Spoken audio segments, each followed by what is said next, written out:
this question might be a bit hard for you for now, right? Just think of it. Why we use hybridization instead of valence bond theory is because of the two problems, right? Now, if you were to look at H2S and ask ourselves, does it have this problem as well? You realize something strange, right? So same thing. This is the energy levels of your sulfur. So in order to form H2S, you need two orbitals, right? With lone electrons, which is no problem, right? And then you realize that there's actually not a bond angle problem, right? Because the bond angle is 90 degrees, right? And if you were to hybridize, the bond angle will definitely become 107 degrees like that for water, right? Which means simply H2S don't have hybridization, right? Or you can say that there isn't a tendency for H2S to hybridize, precisely because the observations doesn't go well with hybridization, right? So in fact, hybridization is not a must. It's just used to explain some difficulties that valence bond theory couldn't explain, right? So H2S, so hybridization is not a must, right? So this is the story behind this example, right? So although hybridization occurs in most of the scenarios, doesn't mean all, right? This is one example, and of course you can't tell whether it occurs or not unless I give you information as such, right? So you don't have to worry so much about it.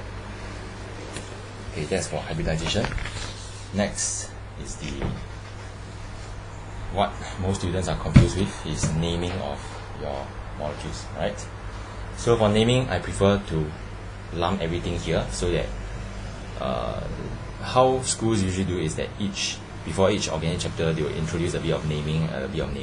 I realized that by doing it that way, students will tend to forget all those rules that we have learned previously, right? So I prefer to talk everything here, and then we won't talk about it in the future, right? So it's easy for you to refer as well.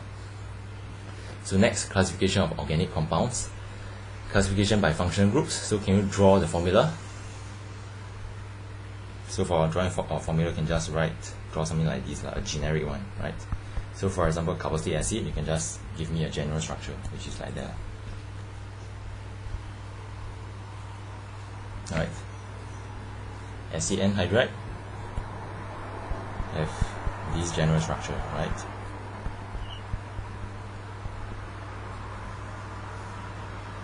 Right, it's not ester.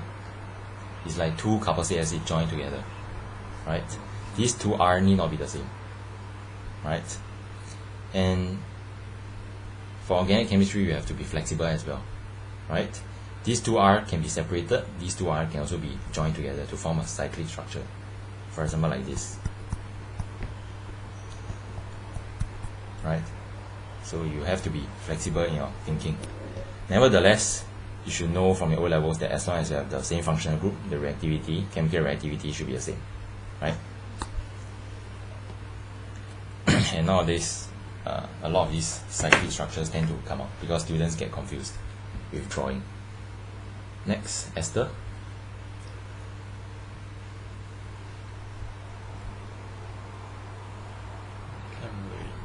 Ester, COOR. Right, this is the general structure.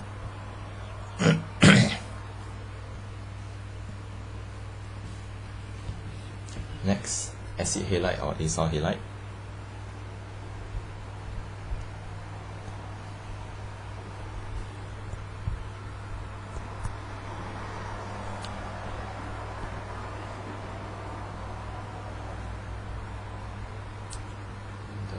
COCl, or we usually represent halogens as X.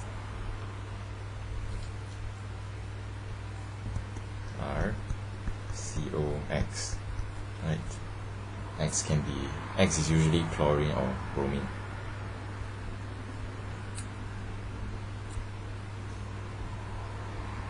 Amide, not amine. Think of the difference. Amide is your RC double bond O NH2, right?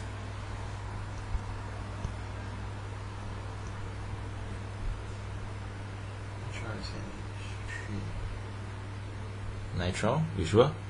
That is your amine, must recap, because usually these kind of questions are giveaway, right? Tell you to identify the functional groups. Nitrile is your RC triple bond N.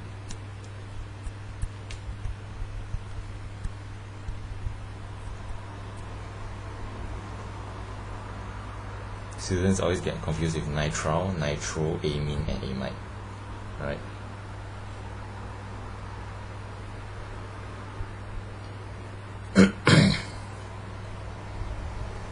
Aldehyde have formula of C double bond O H, right? Must be a H here. Alcohol shouldn't be a problem.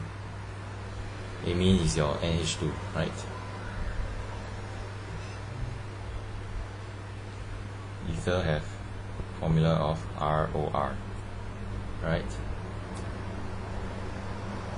And you must be able to spot ethers, right? So sometimes ethers can come in this form. It's known as a, but it's also ether, right? This is known as an epoxide, a simplest cyclic ether. Okay.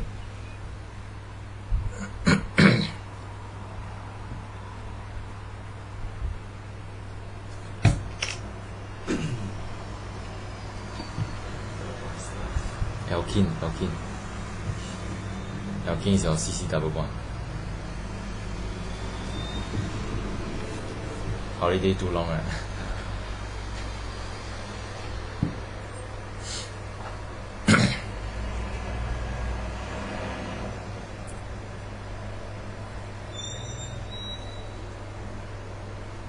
Hydrogen is just dash X, right? Nitro is your NO2. Remember, take note of how to draw NO2. If let's say you have RNO2, how do you draw it? How do you draw the structure?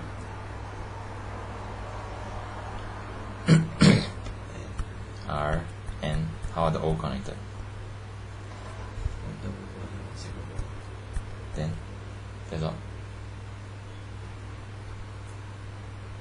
Nitrogen is from group 5, right? 1, 2, 3, then how? There's 2 more electrons. There's no lone pair. Nitrogen only got 5 electrons. 1, 2, 3, 4. There should be 1 here. Then how? Remember, for nitro, this is a dative bond. Both of it give to this oxygen. Right, this is your nitro. And sometimes another structure is also allowed, which is like that. Here's plus, here's minus. Right? These two are both allowed. Usually I prefer to draw like that, right? Next, formula of organic compounds. So, can you write down the empirical formula for ethanoic acid and all of this? I think it'd be easier if you start off with the molecular formula, the condensed structure formula, right? If you know what's condensed structure formula, if let's say I have a random molecule, right, the condensed structure formula will be like this, right, something like this. This is my condensed structural formula. So for this is just another example.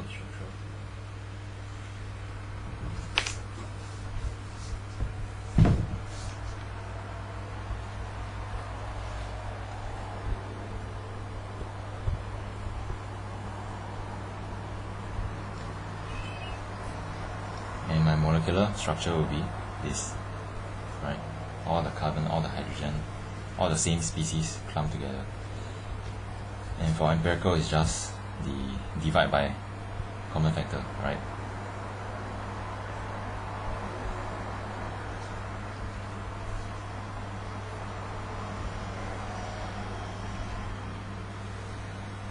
This is the condensed one. This is the molecular formula, as well as the empirical formula for this case, right? Because it's the simplest.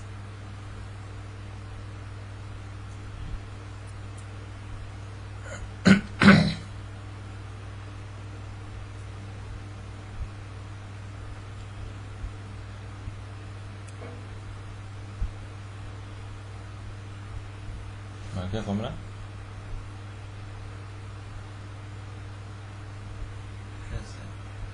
This is the molecular formula. You clump all those same elements together. Count how many carbon there are, how many hydrogen there are, how many oxygen there are. Right? It's the same as the empirical formula. Yeah, it's the same because you can't simplify it, right?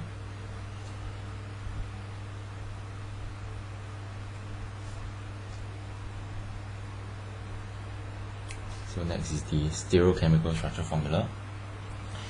Whenever you see the word stereo, you know that you need to draw in 3D, right? So for this case, you can draw it around the second carbon, right?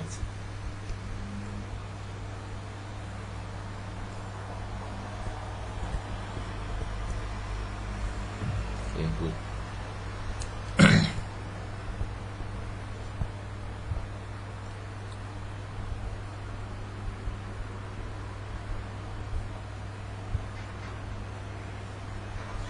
Do you have problem drawing skeletal structures?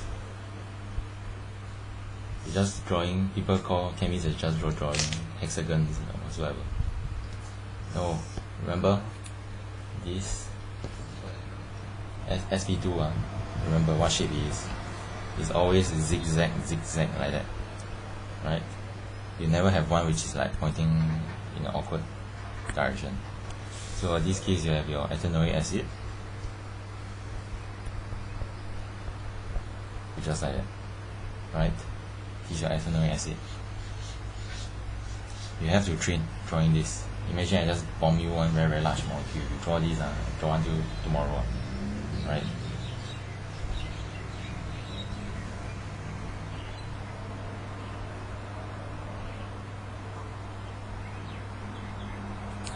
So one way to train skeletal structure is just give yourself any random molecule, draw the structure formula and check whether the bond angles are correct using the previous rules. For this you can go back and do, right? So for now, degree of substitution. Atoms, especially carbon, can be classified as primary, secondary, tertiary or quaternary. You will see more of these in later chapters. Depending on the number of carbons they are directly bonded to, so if I have one adjacent carbon, it will be called primary and so on.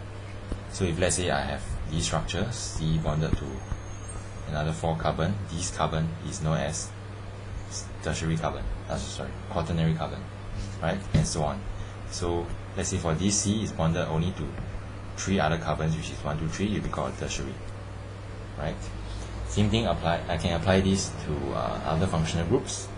So I have these 3 functional groups. Can you tell me what functional groups they are and what's the degree of substitution, whether they are primary, secondary or tertiary?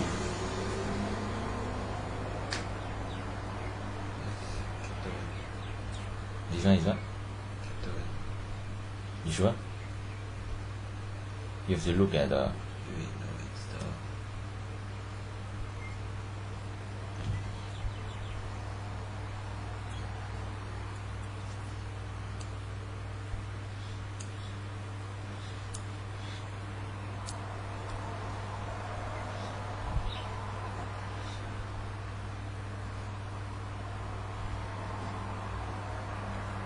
Which one?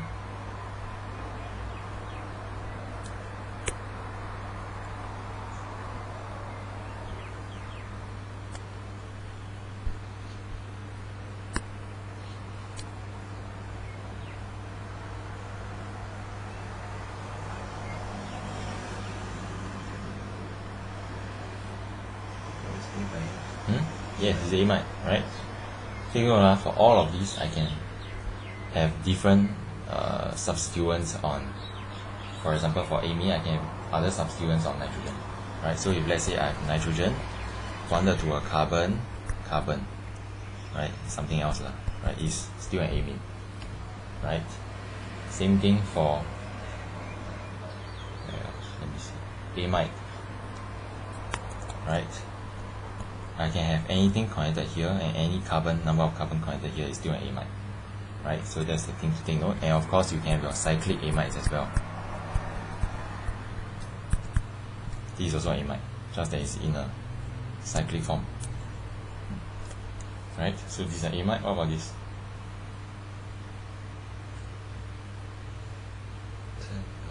Alcohol. Then Last one.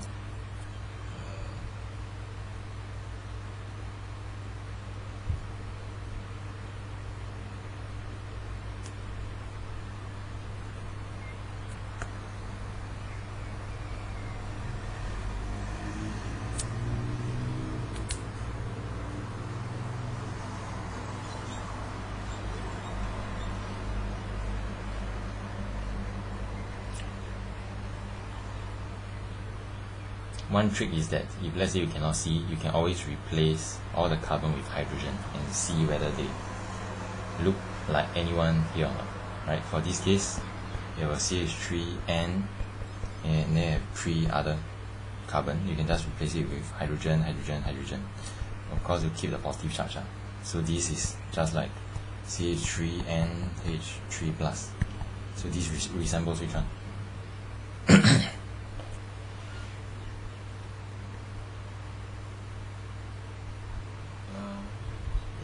Amine, yes, correct.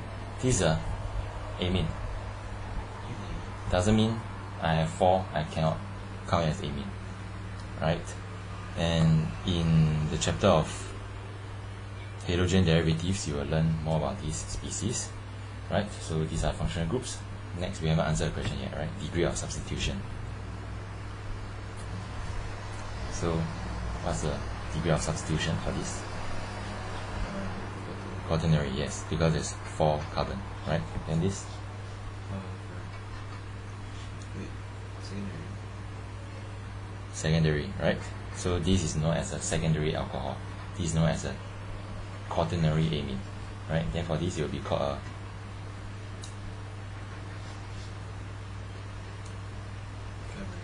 yes. No, it's a secondary amide, right? You know, primary amides, of course, for amides to exist, no choice but here must be a carbon, right? So we start from here. This will be called a primary. So now you add another carbon, it will be called a secondary. If you add another carbon, it will be called tertiary. And if you add another carbon, it will be called quaternary. But quaternary amides are very seldomly seen, right? In your nitrogen compounds, you'll know why, right? So for questions whereby they ask you to classify, they give you a big molecule. I believe you have seen such questions before, right? They ask you to label the functional groups. It will be better if you can tell me, oh, this one is a secondary amide, this is a tertiary alcohol, etc. Right? So this part will be, some people call it more relaxing, some people call it more confusing, right? Depending on how you see it. It's IUPAC nomenclature. Chemical structures have their own unique names, and the naming follow a set of rules determined by IUPAC. And every name, just remind yourself that every name consists of the stereoisomerism, substituents, parent, unsaturation, and suffix. You'll see all of these in detail, right? And sometimes stereo descriptors are excluded, that means this is excluded. But most important is these 4. So first, parent. The first step of naming should always be the identification of the parent chain. So there are a few rules. So first, if there are no functional groups, then the longest chain is the parent chain. Right? Sometimes I can be bad and give you zigzag, right? You have to identify which is the longest chain. And for all of these examples, I've already numbered which one should be the first, which one should be the second. But just imagine the question is not going to label for you, right? You have to deduce, and as well as all the names are already listed below.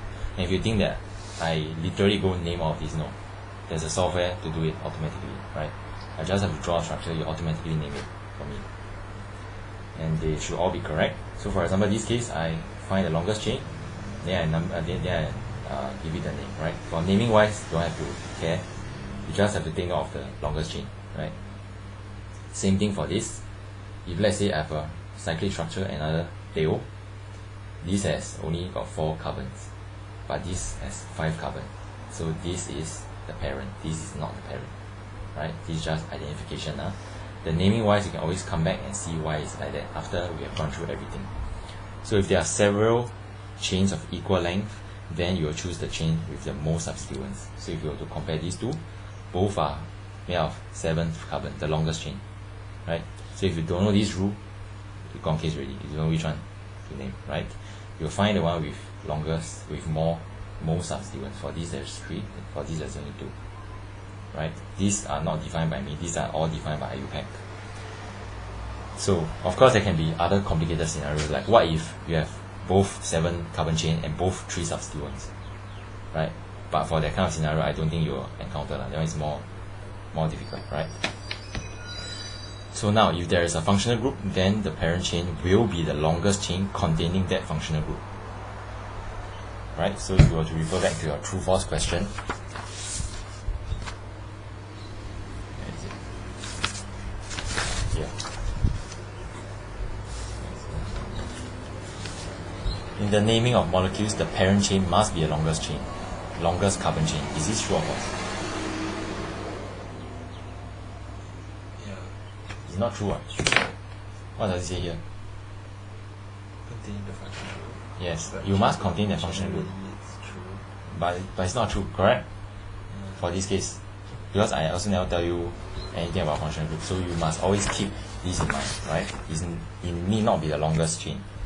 It must be the chain which contains the functional group, right? So for example, for this case, it's 6, right? If you were to extend it the other way, you will get more than 6, right? Which is 7, right? So therefore, it's not always the longest chain. Take note that halogens and nitro groups are excluded since they are never considered as suffixes, right? Later on we'll see what is suffixes. So for this is a chain. For this one is the parent chain, right? So the parent naming is already here. I believe you are more or less familiar with it. Methane, ethane up to octane. That's for parent. Next, let's look at unsaturation. Unsaturated molecules contain CC double bond and or C triple bonds. Since the unsaturated bond is a functional group, the longest chain containing that multiple bond will be the parent chain. Similar rule to this one, right?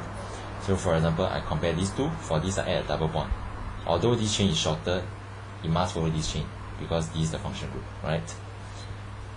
However, if there are other functional groups of even higher priority than multiple bonds, then the longest chain will contain that functional group instead, and multiple bond will just act as a substituent. Later on, you will see the priority list, right? In fact, the priority I already arranged here. This is of the highest priority, this is of the lowest priority. So for this molecule, you see that I have a double bond and a halogen, right? So alkene is here, halogen is here. Alkene has higher priority, so the suffix, which is the behind part, will follow this. For this, I have an alkene and alcohol. If you were to compare alkene and alcohol, alcohol got higher priority. So this will be called an alcohol, right, instead. Right? So next, if there are other functional groups and the longest chain is the chain with the multiple bond, then in must be included in the chain, in the parent. For this, you see that this is the longest chain and this is just a substituent, right? Because this is not a longest chain one. But if let's say this higher priority principal functional group, we call it, is also together with along the chain with your unsaturated bond, then there's no choice that you have to count it, right? So the name will be called in and all, right? Precisely following this. The parent, which is the oct, because it's 8, unsaturation, which is the in, 2 simply tell you where is the double bond, and lastly, which is the suffix, which is the highest priority group, which is the alcohol, so if you call all. The numbering wise, later on you'll see why it's like that, right? Is it very boring for this one? Yeah. Right? Next part. Next is the suffix. So later on we'll get hands-on some practice, right? Some hands-on practice and you'll see for yourself. So next is the suffix. It indicates the principal functional group in the molecule. The principal functional group is obvious if there's only one functional group, right? Because that must be the principal functional group. But if let's say there's a few functional groups, you need to determine which functional group has higher priority so that the suffix is defined in terms of that functional group, which is the principal functional group, right? And the rest simply becomes substituents. So the priority list is here. So if let's say it's acting as a suffix, it will be called all of this, and with all of this. And if they are known as their prefixes, they will have all of this. So if let's say you have a ketone and you have a nitrile, nitrile is higher priority, so you'll be the suffix. It will be called something nitrile, and the ketone will be called oxo, right? So the function group in the table is really arranged in decreasing priority. So once the suffix has been identified, then the longest chain containing that function group would be the parent chain. This is already elaborated previously, right? So you can look at these examples. Chlorine versus nitro, right? One of them is halogen, one is nitro, and you have the principal, which is your alkane. Since alkane has higher priority than both of these two will add substituents, and you won't be called something halo, right? It will be just called halo something. So for this, it will be called 2-chloro, 2-nitropentane. Pentane, which is your alkane, is your principal function group and your longest chain, right? So if let's say you have a OH and NH2, same thing, first step, amine and alcohol, compare which one got higher priority. Alcohol got higher priority, so you'll end with a or. These will just simply add as the substituent which has the name of amino, right? Quite straightforward, right? Same thing for this, right? You can read yourself. So if there are multiple principal functional groups, di, tri, tetra, whatever are used, right? So if you have all of them being alcohol, you can't say that one of them has high priority. So you will call this kind pentane 2,2,4 triol. 2,2,4 are the positions. Tri means there are 3, and alcohol. Same thing for this, right? Pentane 1,4,4 triol. And next, substituents, which is the numbering. So after identifying the parent chain and suffix, the numbering, which is known as the locant, because it tells the location, as well as the prefix of substituents are allocated. So there are few rules as well. So first, the principal functional group containing the longest chain is allocated the lowest number. So for example, this case, OH is the principal functional group, so it will be assigned the lowest. Lowest doesn't mean one starts from here. One always start from the terminal. So it will be 1, 2, 3, 4, 5 instead of 1, 2, 3, 4, 5. Because then this one will have 4. The number of 4, right? Same thing for this, right? Your ketone will have higher priority. So it will be 1, 2 instead of 1, 2, 3, 4. Right? The number is important. So when multiple substituents are present, assign numbers so that the first substituent receives the lowest number. So if you were to compare these two species, these two numbering, it's the same species, just the numbering is this one is the correct numbering, these are incorrect numbering. So if you were to label them, you realize that the substituent, which is these, and these, will receive the number of 255. Here's a number 2, here's a number 5, and number 5. But for this, if you were to count from it this way, 1, 0, 5, this one will be 3, 3, and a 6. So if you were to compare 255 with 336, the first number is smaller. So you prefer this numbering, right? Same thing, things can always get complicated. If there's a tie, then the second locant should be used as low as possible. For this is 256, for this is 236, you will use 236, right? Quite straightforward as well. You can always refer back here. So there are cases whereby the previous rules doesn't break the tie. So for example, these two, 1, 2, 3, 4, 5, 6. So this is 246. If you count from this side, it's also 246. Then how? Now you will assign it alphabetically, right? So this is a chloro, this is a methyl group, this is a bromo group. So if you were to name it this way, it will be called 2-chloro, 4-methyl, 6-bromo. For this will be 2-bromo, 4-methyl, 6-chloro. So you will prefer the one which is more in front in the alphabetical list to have a small number. So these will be more correct. Okay, these are a set of rules set by IUPAC. So in fact, the above rules of numbering also work if there are multiple principal functional groups, which we already explained here, right? 224, 144, etc. And why is it not called, for example, 244? Same reason, because 224 has smaller number than 244, right? So all of these are universal, right? And sometimes there might be complex substituents. For example, if let's say this is the parent chain, we might have these, or these. The common names are already listed here as well, right? And next, stereoisomerism. For this, it will be dealt with in the next chapter, because for new syllabus, they split this into two parts, right? They sort of expanded the isomerism part. So you can have geometric isomerism, cis or trans, right? You can either use trans or E, but E notation is not required for A levels, unless you take history, right? So you just have to think of which one is the trans, which one is the cis. This is for geometric isomers. For optical isomers, you don't have to annotate unless you take history, right? This is just for information, but you have to know that optical isomers can exist, right? So lastly, if you were to combine everything, just think of this rule. So after the substituents are given their respective numbers, they are arranged alphabetically, right? So if let's say you have this long molecule, first thing, identify the parent chain, which is this containing the principal function group, right? So in order to compare which one is the principal function group, you have to look at this list. So for this, you know that the ketone is the principal functional group, and the rest of the carbon is just the chain, right?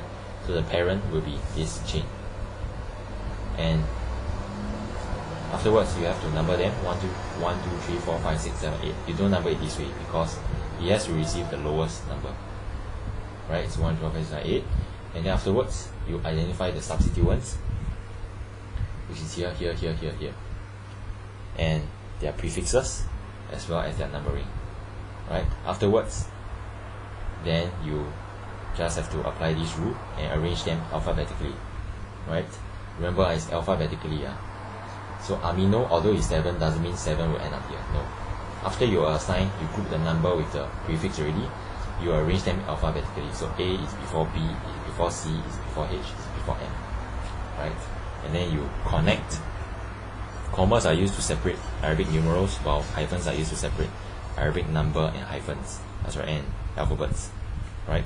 So for example, for this case, there's just an additional carbon, CH3, right? It will be called 3,3 dimethyl octane octatuone, right? Take note, when I have 3, I will have a di, correct? Di or tri whatsoever are excluded from this alphabetical rule. That means dimethyl is alphabetized with the alphabet N, not D. Same thing for di, tri, tetra whatsoever, right? It's really written here, right? Just take note of this, because usually these kind of questions are very, very straightforward and quite easy. So I don't expect you to lose any marks here, right? So here is just a summary for you in case everything is too long, right? So now, name all of this, right? Using the rules that I've learned.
It's very hard.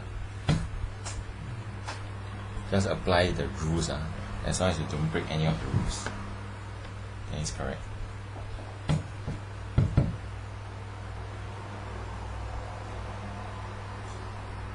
Just for information, there are numerous softwares, free softwares out there, right, for you, whereby you can just draw the structure and they will automatically name it for you, right?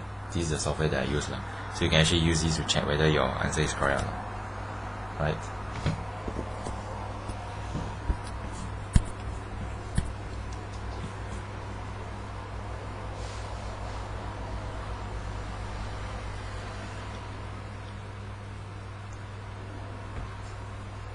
Usually for this part, learning by example is the best, right?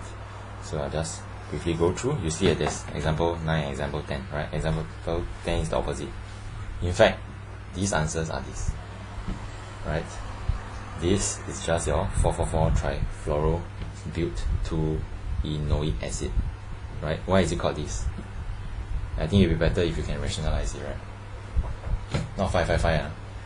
Oh. 1, 2, 3, 4. So it's 4, 4, 4. Try. I thought there was like a carbon here. Oh. Here, so it's Okay. a mistake. A lot of people, I draw it this way because a lot of people will definitely forget about this carbon. Okay, a lot of students forget about this carbon, but always think of that this carbon is also counted in the parent chain, right? So same thing, first obtain the parent 1, 2, 3, 4, which is but, right? So therefore it has a but.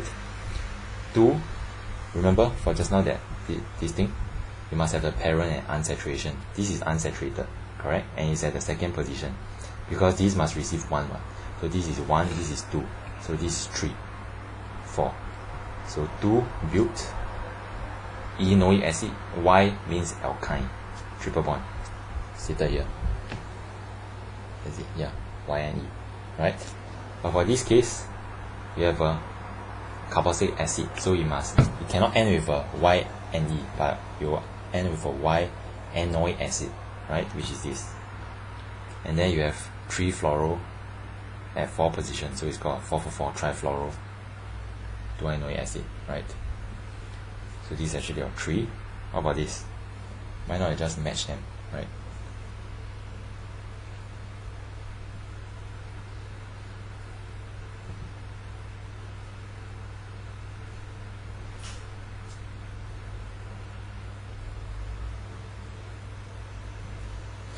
This one is. So this is 3, right? This is 2, right?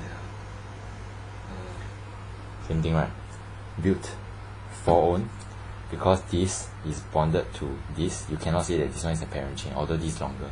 So it has got 1, 2, 3, 4, right? So these are second position, these are fourth position, these are amino, these are phenol, right? Because it's a substituent. These 2 and this One. 1. Same thing. For this, find the principal function group. If you were to compare chlorine and alkene got higher priority than halogen. So this is the parent, right? So it's a cycloheptane. So where do you start counting the 1 and 3? Can you start anywhere? No, you can't, right? The rule is that the 2 alkenes should receive the lowest number because they are principal function group. So you can either start it from here, 1, 2, 3, 4, and so on, or start from here, 1, 2, 3, 4. So which way do you start? Then you look at substituents. Which way will give you substituents of lower number, right? It will be which way? This way, obviously. No, this way. You can never go this way, because if you go this way and say that it is 1, 2, 3, 4, 5, 1, 2, 3, 4, 5, you will have double bond on the 5, 6, and the 7 position. For principal function group, they must receive the lowest number. So you must go this way or this way. Cannot this way, right? So you'll be 1, 2, 3, 4, 5. Only by going this way you can have these 2 with the lowest number, which is 2 and 5. Illustrated here. So it's 2, 5, dimethyl, because these 2 are both methyl, right? Cyclohepta 1, 3 diene. 1, 3, that means that 1 position, 2 position, and it's a diene because there's 2. And 1, 2, 3, 4, 5, 6, 7. At the 7th position, right, you have a 1, 2, 2-chloroethyl because there's 2 carbon, right? So this is 1. Next, this case It's 5. 5, right? Yes, that's 4. Yeah, same thing. You cannot go this way because these 2 must receive the lowest number. It's either 1, 2, 3 or 1, 2, 3, but either way it's fine because it's symmetrical, right? So 1, 2, 3. At the 2 position there's a methoxy. This is a ether function group, right? Since it's used as a prefix, it will be called a alkoxy. Alkoxy, that means it can be methoxy, ethoxy, which is this rule, propoxy, etc. So this is a methoxy. So if it's a methoxy, it begins with M, right? And then all the other rules apply. So it's 1, 2, 3, 4, 5. So it's a 5, 5 dimethyl, right? So you have M versus dimethyl.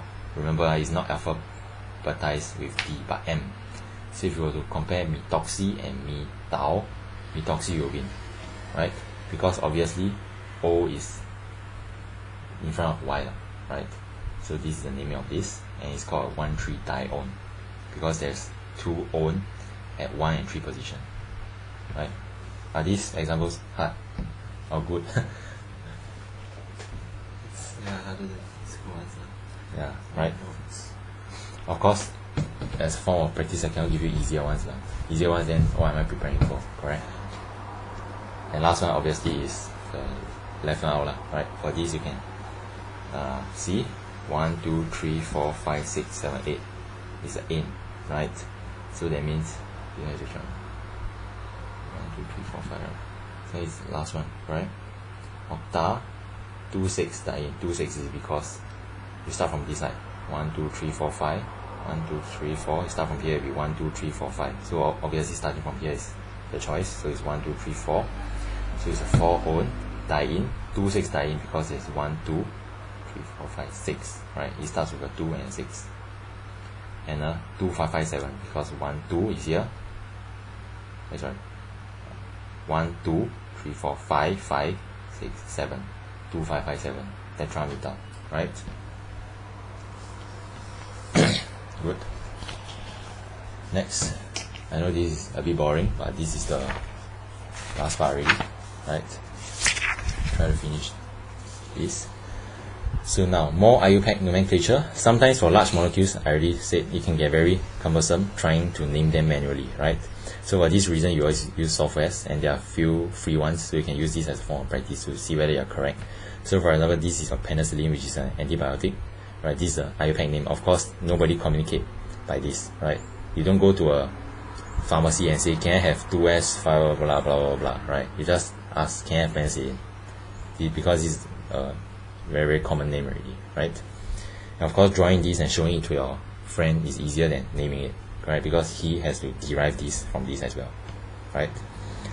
So the nomenclature for alkenes and alkenes have been mostly talked about. So for this part, it will be dedicated to aromatic compounds and some other slightly more advanced ones. Not advanced, more behind ones, more behind chapters, right? So for aromatic rings, the details of aromaticity will be mentioned in the chapter of arenes. So for now, we'll just be dealing with naming, right? So if there are no other functional groups, the benzene will act as a parent chain if there are no other chain with more than 7 carbons, right? This is just your rule 1 which you learned just now, which is this rule. Okay, this rule, right? Same as this, right? So for this, there's a ring of 6. For this, there's 7. So this is the parent. This is the parent, right? Now you might wonder, what if I have 6 here and 6 here? Then how?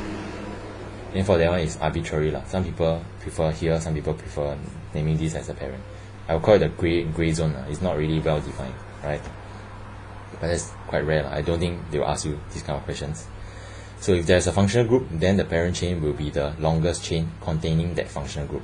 Take note that again, halogen and nitro are excluded. This is just a rule 3, right, which is this, right? So if I have a chlorine, I don't count it as a functional group. I don't count it as a functional group. So this is still the parent. But as long as I have a higher priority one, then this will be the parent. 1, 2, 3, 4. You don't count this carbon. So this will be called a 4-phenyl butane 2-one, right? Same rule as previous. So aromatic rings can also be substituted by one functional group directly, and their names are as follows. These are just some common names. I'm sorry to tell you, but all of these you have to know by heart, right? What they are called. For now, have you done arenes? The chapter on arenes? Oh, yeah, right. I believe there will be at the first or second chapter after school will open, right? So these are common names. You'll see them again in arenes. So most of the time, aromatic compounds are substituted by more than one functional group. So we have to identify the principal functional group. Same thing, if you have a lot of functional groups, you have to identify the higher priority one. For this is actually your aldehyde. So these will be named with your aldehyde as the suffix, right? So for this, it will be called benzaldehyde because this has a common name, which is benzaldehyde, right? Instead of this group, which is called phenol, or this group, which is called aniline, or what we call it a phenylamine, right? Because this has higher priority. Same rule. If there are two substituents at the same number of carbonyls away, right, from the principal functional group, then the lowest, wait, I think I haven't talked about this part, right? Yeah. Like the previous section, we need to follow the same rule in numbering the allocation. So it's 1, 2, 3, 4, etc. They must receive the lowest number. You don't go this way, because going this way will have higher number than going clockwise, right? Same thing for this. If you have same number of carbons away from the principal functional group, then the lowest number should be assigned alphabetically. This is just a rule VII, which is just now, right? So after you identify the principal functional group, which is this nitrile, 1, 2, 3, both are 3 carbons away, right? So in order to help you decide, same thing, apply this. And when you have this kind of scenario, same thing, these are hydroxy substituent, because they are acting as substituents. This is acting as a chloro substituent. So C is before H. So these will assign the lowest number, which is 3, instead of this, right? So sometimes instead of using numbers, chemists prefer to describe the position of the substituents using prefixes ortho, meta, or para, right? So if let's say these two are in this position, it will be called ortho, or you can say it's orthogonal, right? Right angles to each other, more or less. For this is called a meta, or we abbreviate as M. For this is para, P, right? If you are not very comfortable with the naming here, you can just name it 1, 3. This is just 1, 1, 2, 1, 3, 1, 4. Also can, right? Both are acceptable. So if there are multiple principal functional groups, di, tri, tetra are used. Same thing, right? You have 2 OH, and both are of course higher priority than these two. It will be called a benzene 1,2-diol. For this, it will be called a benzene 1,2-diamine, right? Just like this case, this rule, right? Same thing. So you just application. Next, halogen derivatives. Aforementioned halogens are always as substituents because they are so low in priority, right? So therefore, it is easy to name them, and they will always be in the form of locan dash di tri halo something. So these will be called 3,3-dibromo, 4-chloro, 2-fluoro, 5-methyl-hexane, right? So due to its simplicity, I just give this example. So next, hydroxy compounds. The hydroxy group usually has the highest priority, and the suffix ends with OL because hydroxy is usually quite high, right? So these two examples are here. 1, 2, 3, 4. It's called 1,2-butane 1,2,3,4-tetraol, right? Same rule as this rule, right? You have multiple principal functional groups. Same thing as this. This will be called a trans-butyl 1,3-diene 1,3-diol because you must start from here. You must receive the lowest. So it's either 1, 2, 3. So it's either 1, 3, or if you count from here, 2, 4. 1, 3 wins 2, 4. So you count from here. So it'll be called 1, 2, 3, 1, 3, and you have 2 alkenes, which is at 1 and 3 position as well. So it'll be called butyl 1,3-diene and 1,3-diol, right? So if there are other even higher priority groups, then the suffix will be based on the principal functional group instead. So if let's say you replace this with a ketone, this has got higher priority, so you no longer start from here, but start from here. It will be called 1, 2, it will be called 2-one, and it will be called 1, 3, 4 trihydroxy, because now this is acting as a prefix. It will be called hydroxy, right? Same thing for this. Next, carbonyl compounds consist of aldehydes and ketones, right? You will learn more about this in the later chapters, of which the former has a higher priority, right? So carbonyl compounds also have higher priority than alcohols, and aromatic carbonyl compounds also exist. So this, for example, aldehyde has higher priority, so we call N with a Al, right? So 1, 2, 3, it will be called 3-oxo because this ketone is acting as a prefix, right? Same thing for this. This is acting as a parent chain because it contains a higher priority. For this, it will be called phenylethanone because this has got higher priority than this. Okay, take note of the difference between this and this. This is an aldehyde, this is a ketone, right? You'll learn more about aldehyde and ketone in a chapter of carbonyl compounds. Next, carboxylic acids have the highest priority in the list and always appear as suffix. There's nothing higher than them already. So whenever you see carboxylic acid, confirm may be called something oic acid, right? This is quite easy since they can never be prefixes, right? Of course, I write here because there are some even higher ones, but they are not really in the syllabus, so you don't have to worry about it. And next is your acyl chlorides. In fact, all these functional groups they are listed here, they are underlined. Sooner or later, you'll learn all of them, right? As well as their naming. So acyl chloride end with a OL chloride. So this is known as a pentanoyl. This is a benzoyl. This is a pentadienyl dichloride, right? Because you have two of them. Whenever you have two principal functional groups, the naming is always slightly different, right? Next, esters. Esters are named. A lot of students get confused with naming of esters, right? Because they don't know which one comes first. So esters are named with the alcohol counterpart as the beginning and carboxylic acid counterpart as the end, because they are obviously made of two, right? So for example, this case, let's look at a simpler case, right? For this, the alcohol is this part, the carboxylic acid is this part, right? So the alcohol is a methyl alcohol, so we call it methyl. This carboxylic acid is known as a benzoic acid, which is here, benzoic acid, so we call it benzoate, right? So it's a methyl benzoate, phenyl ethanoate, and so on, right? For this you can go and appreciate it, right? Esters can exist in cyclic molecules and they are known as lactones, so you can have cyclic esters as well, right? And the naming of this you don't have to know, right? It's more complicated. You just have to know that they exist. Next, nitriles. The naming of nitriles follow the same rule as before, right? Because naming of nitriles is just a naming of alcohols, since they are quite close, right? They are rather similar, but you have to take note. Nitrile, there's a C in it, right? So for this, it will be called 2-methyl butane nitrile. 1, 2, 3, 4. You don't count like that. You don't count like that. You count like that, right? This is a 2-methyl. Same thing for all of these. You can go really up. Amines. So for amines, things will get a little bit complicated, right? So first, this is another rule. All these are rules, right? So first, we'll look at all molecules with amine as the principal functional group. If the amine is only connected to one carbon, they are known as primary amine. We already gone through that before under the degree of substitution, right? So for primary amines, naming is very easy.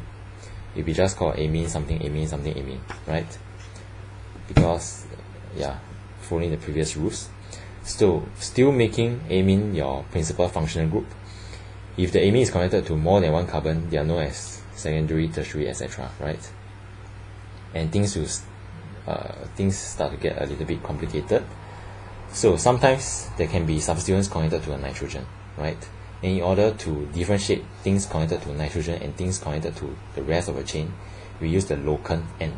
This is the location. Tell you where's the location of the substituent. The N works just like numbers. If it's 2, that means the substituent is on 2.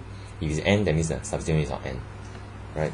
So for example, for this case, we have N-ethyl butane 2-amine, because this is the ethyl group connected to N. So this is called N-N-dimethyl, because it's just like 2,2-dimethyl, 3,3-dimethyl, 2,3-dimethyl. For this, just N-N-dimethyl, right? Same thing as this. So if there are other functional groups of, another thing strange about it is that if there are other functional groups of higher priority, for these two, we are assuming amine is the highest priority. If they are even higher priority, then we cannot use NN, but instead name them as aminos instead. For example, this case, if you were to compare this structure and this structure, right? For this, OH takes priority because O got higher priority than amine, right? So you'll be 1, 2. This simply becomes something amino. For this, it will be called a butane 2-al amino. Because this is a substituent, we no longer call it N something, right? Same thing as this and this, right? For amides have similar rules like amines. So if the amide is a principal functional group, then you follow these two rules. If it's not a principal functional group, then you follow this rule, right? For this, I will not elaborate. And lastly, amino acids have both an amino group and a carboxylic acid group. You will learn about this in the last organic chapter. It's called nitrogen compounds, right? So they can be classified as alpha, beta, or gamma. This one you must know, right? depending on the number of carbon atoms that the two functional groups are separated by. You don't have to know how to name them, you have to know how to classify them. So alpha amino have one carbon, this is the alpha position, in fact, right? You can see for yourself the difference between these three. So this is alpha, beta, gamma, and delta, and so on, right? And for amides, just like esters, they can be cyclic as well. So amino acids are biologically important organic compounds that have different functions. So there are 20 alpha amino acids with various R groups that can be found in proteins. So these are just some examples, and of course you can have this. This is also an alpha amino acid because it satisfies this condition. Just think for primary, secondary, tertiary, whatsoever, you don't have to care what is connected. How many carbon is connected to the nitrogen or whatsoever. You just have to care about the connectivity of this part. Right? As long as you have this, it's still called amide, no matter whatever thing that's connected here. Same thing as this, no matter whatever that's connected here, as long as I have this part, it will be called alpha amino acid, right? So same thing, these four names are given here, right? So you can just do a cross reference, right? So just go through this part, right? So now enough of naming. Let's look at some reagents in organic reactions. So in organic reactions, we mostly deal with nucleophiles and electrophiles, right? So nucleophiles are electron-rich species, either negatively charged or possess at least a lone pair of electrons. So the blanks are for you to fill in some examples. So I usually like to classify nucleophiles under four categories, right? Those that are negatively charged, those that are neutral, those that have unpolarized multiple bonds, and those that have polarized single bonds, right? So now, since negatively charged species can be nucleophiles, can you name me some negatively charged nucleophiles? You've learned about nucleophiles and electrophiles, right? Yeah. Okay, so what are some negatively charged nucleophiles?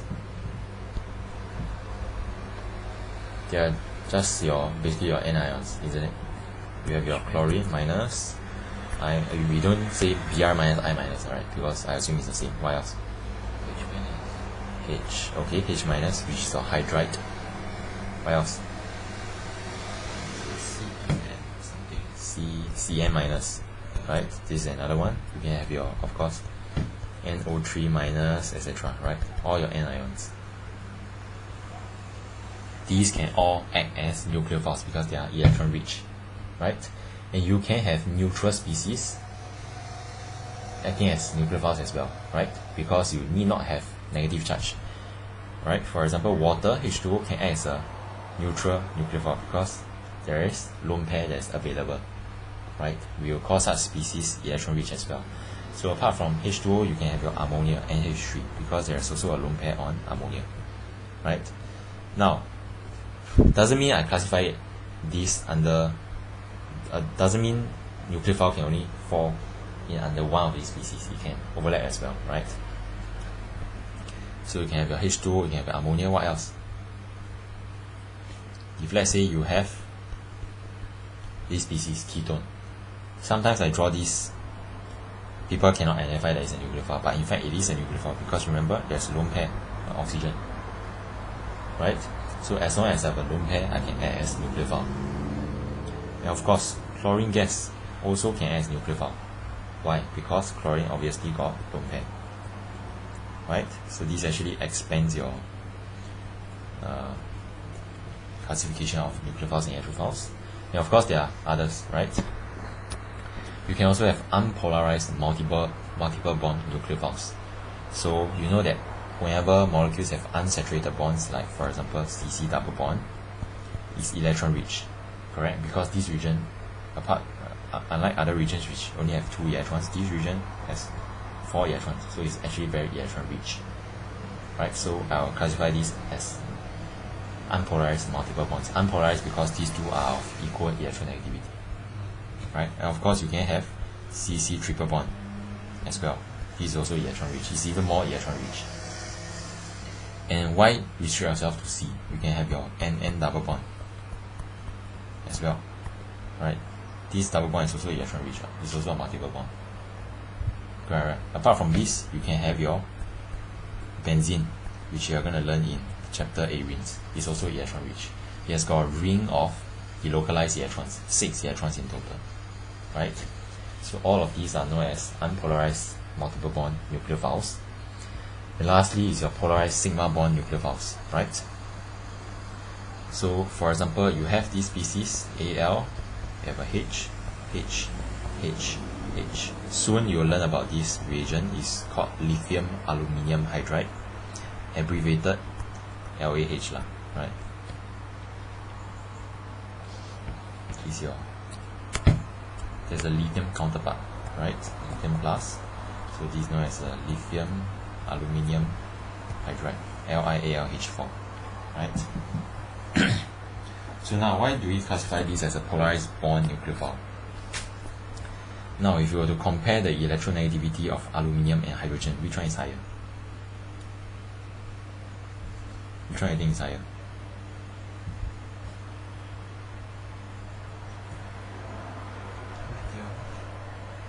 No, I mean aluminium and hydrogen. Aluminium higher, sure?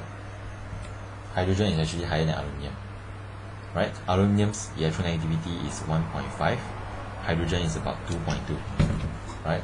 So hydrogen is more electronegative, which means that this bond is polarized towards hydrogen, which means that whenever you have scenarios like this, a polarized bond, remember just now I told you that if let's say the bond is too polarized, for example XY is too polarized towards Y, this resembles this, correct? Same thing as this. If let's say you have aluminium and hydrogen, and if it's polarized towards hydrogen, you can pretend that this species is Al plus and a H minus, just like this.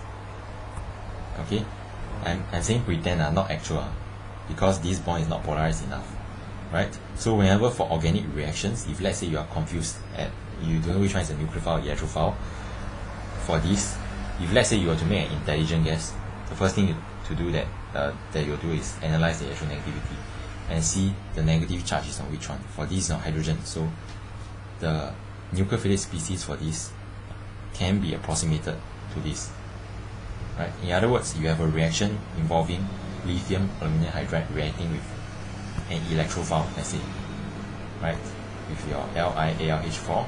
This is as good as saying that, okay, I can totally replace this with a H minus. It gets very, very simple, right? And it's very obvious to see. So these are different kind of nucleophiles. Of course, for polarized sigma bond nucleophiles, we can have other nucleophiles as well, right? One of them, apart from lithium aluminium hydride, another most common reagent used in chemical reactions is this NaBH4, right? It has somewhat similar reducing properties as your lithium aluminium hydride. This is known as your NaBH4, right? And both NaBH4 and lithium aluminium hydride are known as reducing agents, right? And the reason for this is the same. Why is a reducing agent? You can, same thing, pretend this as a H minus, right, for the same reason. So these are some classifications of nucleophiles. Okay, so today we'll stop here.